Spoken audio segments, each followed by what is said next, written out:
행함과 진실함으로 녹색의 희망을.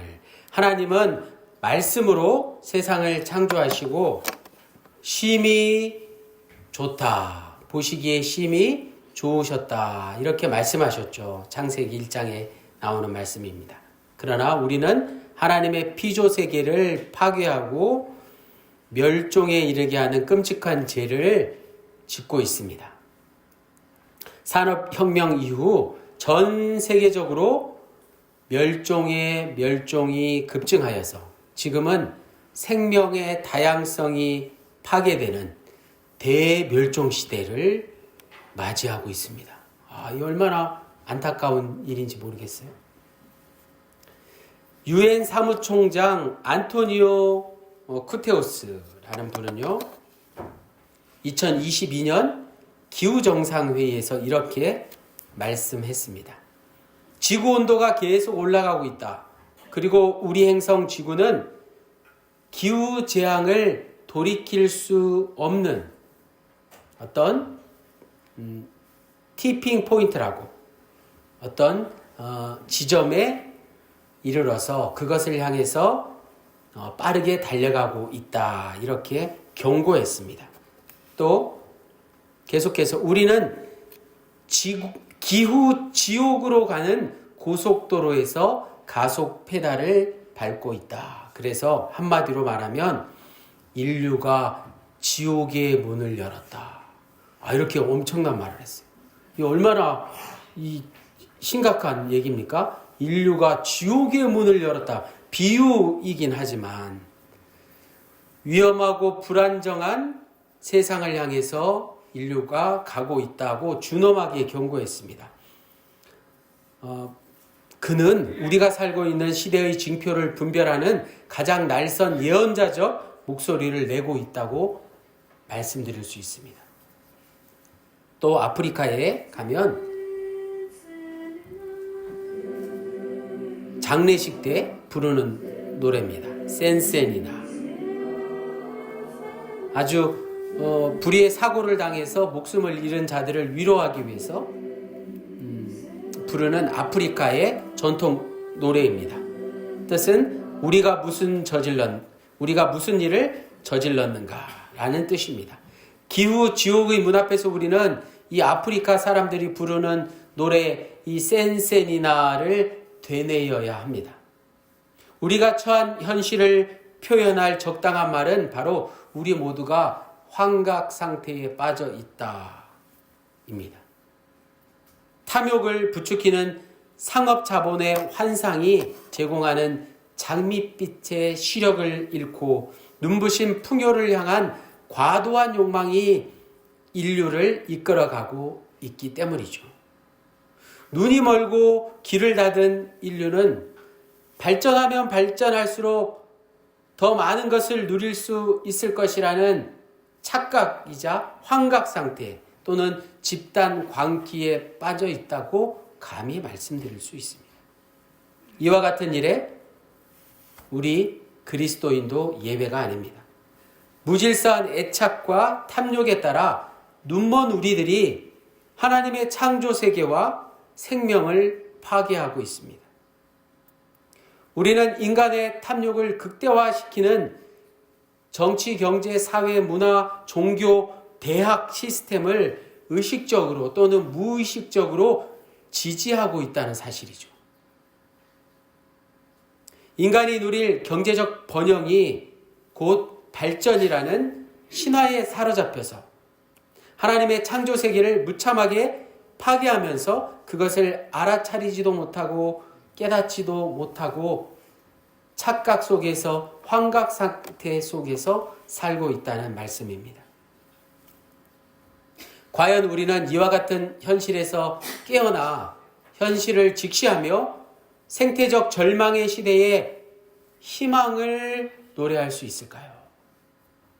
우리는 환각 상태에서 깨어나 신음하는 피조물들과 함께 새로운 미래를 열어가는 참된 그리스도인이 될 수 있을까요? 오늘 우리에게 주신 사도 요한의 말씀, 말과 혀가 아닌 행함과 진실함만이 우리의 생태적 희망을 찾을 수 있습니다. 행함과 진실함으로 초대하는 예수님의 비유는 이렇습니다. 한 율법 교사가 예수님께 찾아와서 이렇게 질문했습니다. 스승님, 제가 무엇을 해야 영생을 얻을 수 있습니까? 되묻는 예수님께 그는 하나님을 사랑하고 이웃을 사랑해야 한다고 율법책에 나와 있습니다 하고 대답합니다. 예수님은 그에게 내 대답이 옳다. 이를 행하라. 그러면 살리라. 라고 대답해 주셨지만 율법교사는 결국 누가 내 이웃입니까? 이렇게 되물었습니다. 누가 내 이웃인지를 모르고 한 말이었죠. 예수님은 우리가 잘 아는 비유를 들려주셨습니다. 어떤 사람이 예루살렘에서 여리고로 가는 길에 강도를 만났습니다.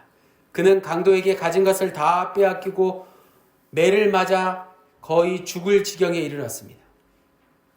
마침 그 길을 지나던 제사장이 하나님께 제사를 드리는 그 제사장이 그를 보았지만 그냥 지나갔습니다. 레위인도 그를 보고 그냥 지나쳤습니다. 얼마 후 사마리아인은 그를 보고 측은한 마음이 들어서 그에게 달려가 상처를 치료해 주었습니다. 뿐만 아니라 강도 만난 사람을 나귀에 태워 주막에 들러 보살펴 주었습니다. 선한 사마리아인이라는 빈센트 반 고흐의 유명한 그림이죠. 이 앞에 선 사람이 바로 제사장이에요. 그리고 지금 또 등을 보이고 있는 사람이 레위인입니다. 그러나 사마리아인은 강도 만난 이웃을 도와주고 있죠. 우리는 예수님의 이 비유 말씀을 통해서 선택과 행동을 요청받습니다. 강도를 만나서 신음하는 사람을 보고 그냥 지나치시겠습니까? 아니면 그를 돕고 진정한 이웃이 되어주시겠습니까?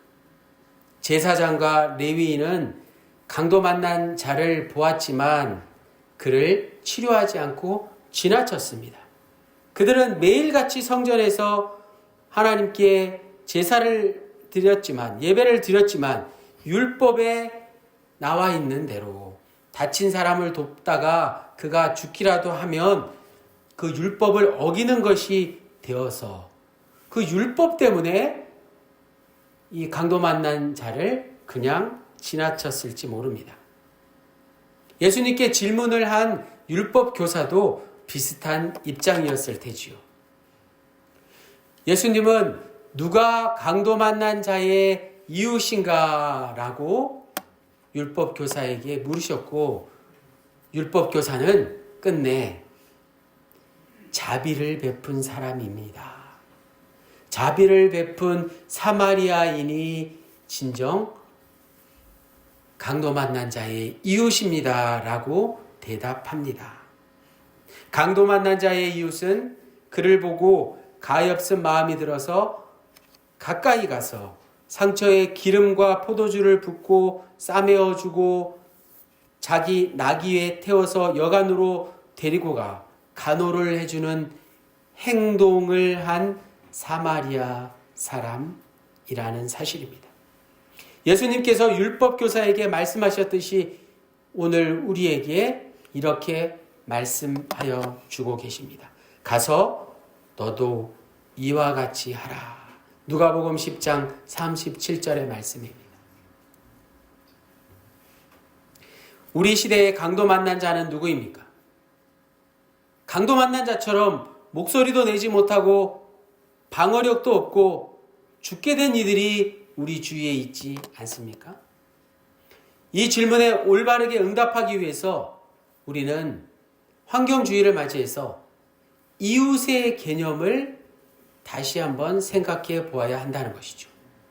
그동안 알고 있던 이웃, 이 이웃의 개념이 모든 피조물로 확장되어야 한다는 말씀입니다.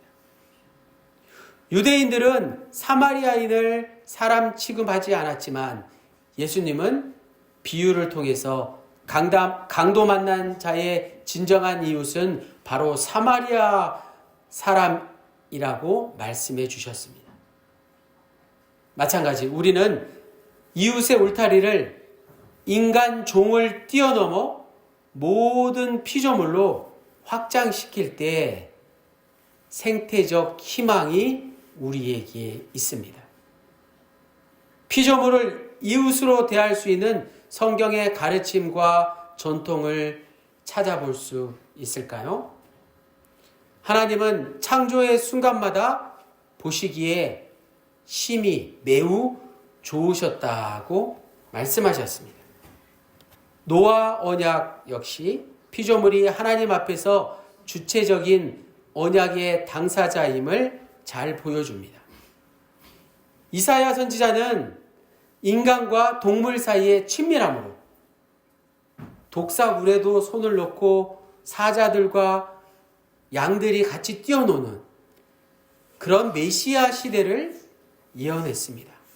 시편 기자도 피조세계는 하나님을 찬양하는 모든 찬양 공동체라고 노래하고 있습니다.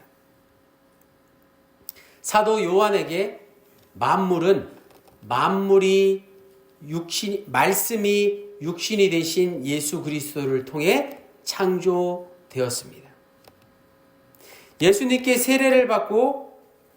예수님께서 세례 요한에게 세례를 받으시고 광야로 가셨을 때 예수님은 사단의 유혹을 받았을 뿐만 아니라 마가복음 1장 13절에 광야에서 40일을 계시면서 사단에게 시험을 받으시며 들짐승과 함께 계시니 천사들이 수종들더라 라고 말씀하고 있습니다. 이러한 관계를 발전시킨 성인들에 대한 이야기가 있습니다. 가장 잘 알려진 이야기는 바로 성 제롬, 세인트 제롬이 광야에서 예수님처럼 지내면서 사자의 발에서 가시를 제거해 준, 지금 성 제롬이 발에 가시가 박힌 사자를 치료해 주는 그런 그림입니다. 그런 이야기와 성 프란시스, 세인트 프란시스가 늑대와 친구가 된 그런 이야기가 있습니다. 이 두 이야기는 신앙에서 이웃의 범위가 점점 더 넓은 타자, 즉 나와 다른 사람으로 확장될 뿐만 아니라 더 나아가서 마침내 다른 종을 포함하여 만물에 이른다라는 것을 잘 보여줍니다.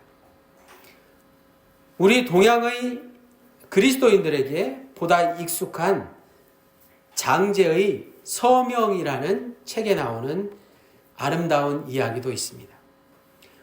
하늘은 나의 아버지고 땅은 나의 어머니이다.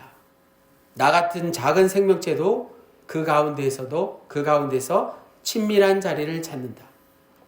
우주를 채우는 것을 나는 나의 몸으로 여기고 우주를 인도하는 것을 나는 나의 본성으로 여긴다. 모든 사람은 나의 형제자매이고 모든 만물은 나의 동반자이다. 동서양을 막론하고 이런 고백들이 있습니다. 성경과 전통에서 피조물은 단순히 물질이 아닌 우리의 이웃임을 잘 보여줍니다. 하늘과 땅 그리고 세상에 존재하는 모든 만물을 부모, 형제, 벗이라고 생각하는 동양의 가르침은 오늘 우리에게 큰 울림으로 다가옵니다. 여기서 사도 바울은 더 나아가 로마서 1장 12절 말씀, 창세로부터 그의 보이지 아니하는 것들 곧 그의 영원하신 능력과 신성이 그가 만드신 만물에 분명히 보여 알려졌나니 그러므로 그들이 핑계하지 못하리로다. 그들이 핑계하지 못할지니이다 라고 증언합니다. 이런 동서양의 가르침 뿐만 아니라 성서의 가르침을 따를 때 우리 시대의 강도 만난 이웃은 다름 아닌 신음하는 피조물, 곧 오늘의 자연 생태계인 것이 분명합니다. 우리 이웃은 다름 아니라 파괴되는 산림이요, 독성 물질로 오염되는 저 바닥에 사는 거북이요, 멸종을 눈앞에 두고 있는 많은 생명 종들이요, 북극 곰이요, 또 주거지 파괴로 인해 길을 잃고 난민의 길을 떠나는 기후 난민들이지 않겠습니까?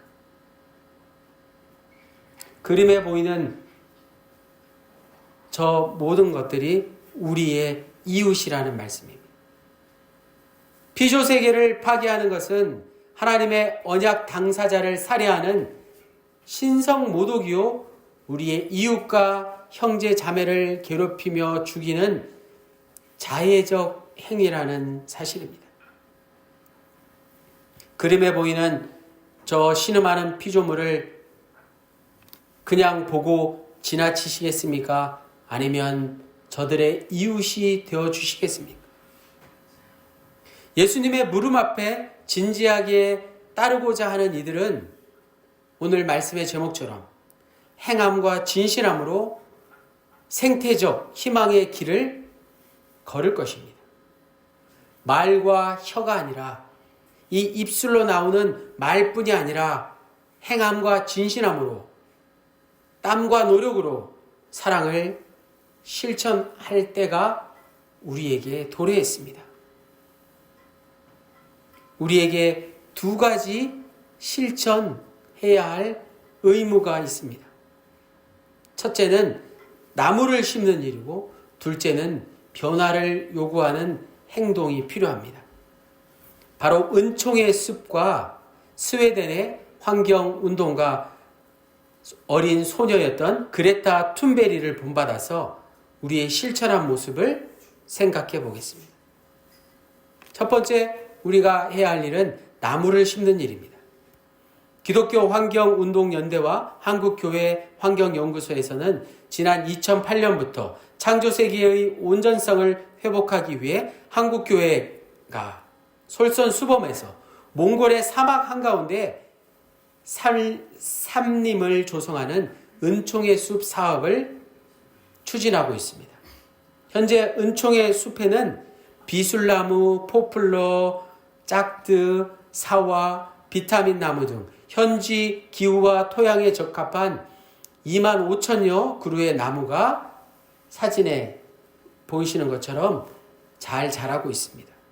아울러서 양묘장과 관리동과 울타리와 관정 등의 기반시설과 최근에 건립한 생태교육센터를 통해서 몽골 지역 주민들과 또 몽골 지역 학생들에게 은총의 숲을 기반으로 임농업 교육과 기후 생태 교육을 실시하고 있습니다. 지난 15년간 조성된 몽골 은총의 숲은 생태 임농업 사업으로 지역 주민들에게 경제적 도움을 주는 것과 동시에 지구 환경을 살리는 생태 환경 교육의 공간으로서 한국 교회가 지구 위기에 대응하고 창조 세계를 회복하는 녹색 선교의 모범 사례로 자리 잡고 있습니다. 이러한 노력이 계속되어야 할 것입니다. 둘째로, 생태적 희망은 말이 아닌 행동에 있습니다. 스웨덴의 환경운동가 그레타 툰베리는 스웨덴에서 학교 파업을 이끌었다고 합니다. 우리가 공부만 하고 있을 게 아니라 학교 파업을 실시해서 지구 환경을 해치는 이들과 맞서 싸우는 일을 시작했습니다. 세계에서 가장 잘 알려진 기후 위기에 저항하여 행동하는 환경운동가가 저 어린 나이에 소녀라는 것입니다. 툰베리는 미래를 위한 금요일 운동을 시작했고, 세계의 많은 젊은이들에게 기후 변화에 반대하는 시위에 참가하도록 영감을 주고 있습니다. 툰베리와 함께 전 세계 수천 명의 젊은 청년들이 미래를 걱정하며 전 지구적 기후 위기 문제에 신속한 대책을 요구하고 있습니다. Z세대들은 기후 위기에 민감한 반응을 보일 수밖에 없는 것이죠. 자신들이 50년 후 살아야 할 이 지구가 오염되는 일을 막아야 하지 않겠습니까? 자신들의 미래가 지구 환경과 연결되어 있으며 지구를 보호하는 것이 자신의 미래라는 것을 잘 알고 있기 때문이죠. 툰베리가 2018년 12월 COP24라는 환경보호 모임 연설에서 이렇게 말했습니다. 저는 2078년에 75세가 됩니다. 만약 내게 자녀가 있다면 그들은 나와 함께 하루를 보내며 당신에게 아직 행동할 시간이 있었는데 왜 아무것도 하지 않았느냐고 따질지도 모릅니다. 당신은 자녀를 사랑한다고 하지만 여전히 자녀의 미래를 빼앗고 있는지 모릅니다. 툰베리의 연설을 우리 한번 보도록 하겠습니다.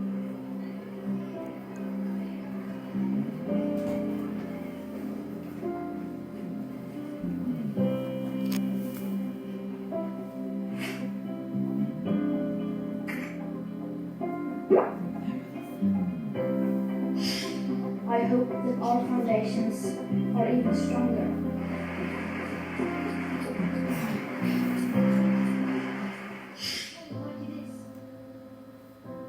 You are failing us. My message is that we'll be watching you. 저의 메시지는 제가 당신을 지켜볼 것이라는 겁니다. This is all wrong. 이건 아니라고 생각합니다. I shouldn't be up here. 제가 여기까지 오면 안 돼요. 저는 바다 건너에 있는 나라의 어느 학교에 있어야 합니다. Yet, 그런데 여러분은 희망을 바라며 우리 청년들에게 오셨습니다. how dare you? 도대체 어떻게 그러실 수 You have 있나요? stolen my 여러분은 dreams, 공허한 말로 my childhood, 저의 꿈과 어린 시절을 words, 빼앗아가는 and 겁니다. yet I 물론 know 저는 nothing 운이 of 좋은 this. 편에 속합니다. People are suffering. 사람들은 고통받고 있습니다. 죽어가고 있습니다. 생태계 전체가 무너지고 있습니다. 우리는 대멸종의 시작점에 있습니다. 그런데 여러분이 이야기할 수 있는 건 오직 돈과 영원한 경제 성장의 신화에 대한 것뿐입니다. 도대체 어떻게 그럴 수 있습니까? 여러분이 우리를 실망시키는 선택을 한다면 우리는 결코 용서하지 않을 것입니다.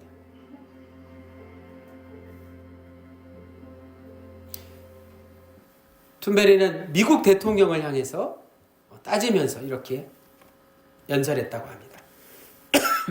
말과 혀로만 사랑하지 말고 행함과 진실함으로 사랑하라는 사도 요한의 외침과 같은 메시지입니다. 한국의 구상 시인은 노년에 이런 깨달음을 고백했습니다. 두 일의 강아지만큼 은총에 눈을 뜬다고 고백했습니다. 노년에 눈을 떠보니 은총으로 가득하고 모든 것이 새롭고 소중하고 아름답다고 창조의 경이로움을 노래했습니다. 저도 비슷한 경험을 요즘 하고 있어요. 잠자리에 들 때나 또 잠자리에서 깰 때 이 아름다운 환경에 너무 감사합니다. 그 경이로운 세상을 우리도 눈 뜨고 볼 수 있을까요? 이 경이로운 세상을 우리가 눈 뜨고 볼 수 있다면 우리는 신음하는 피조물의 이웃이 될 수 있습니다. 사마리아인처럼, 은총의 숲처럼, 그레타 툰베리처럼 말입니다. 우리 그리스도인들은 열린 기후 지옥의 문을 닫아야 하는 사람들입니다.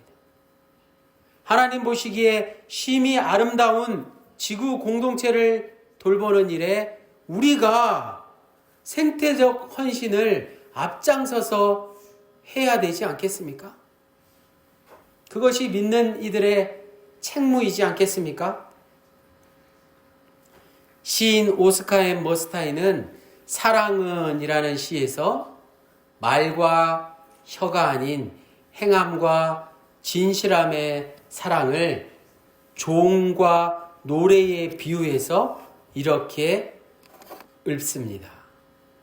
종은 누가 그걸 울리기 전에는 종이 아니라. 노래는 누가 그걸 부르기 전에는 노래가 아니다. 당신의 마음속에 있는 사랑도 한쪽으로 치워놓아서는 안 된다. 사랑은 주기 전에는 사랑이 아니니까. 이 시처럼 종은 울리기 전에는 단지 쇳덩어리에 불과합니다. 종소리를 낼 때 종으로 존재합니다. 아름다운 노래도 묻혀 있다면 노래가 될 수 없는 것입니다.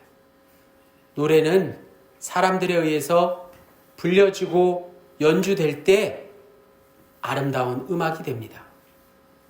오늘 우리의 마음속에 피조세계에 대한 아무리 큰 사랑이 있다고 할지라도 우리가 환경주의를 맞이하여 예배를 드리고 이걸로 그치는 것이 아니라 실천에 따르지 않는다면 아무 유익이 없다는 말씀이죠.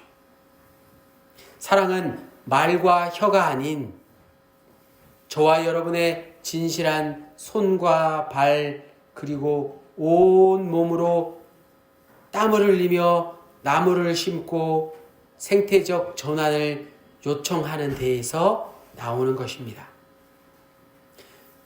사랑하는 더감영문의 구루님들, 생태 위기 시대를 함께 걷는 그리스도인으로서 행함과 진실함으로 생태적 희망이 되시기를 주님의 이름으로 간절히 축원합니다.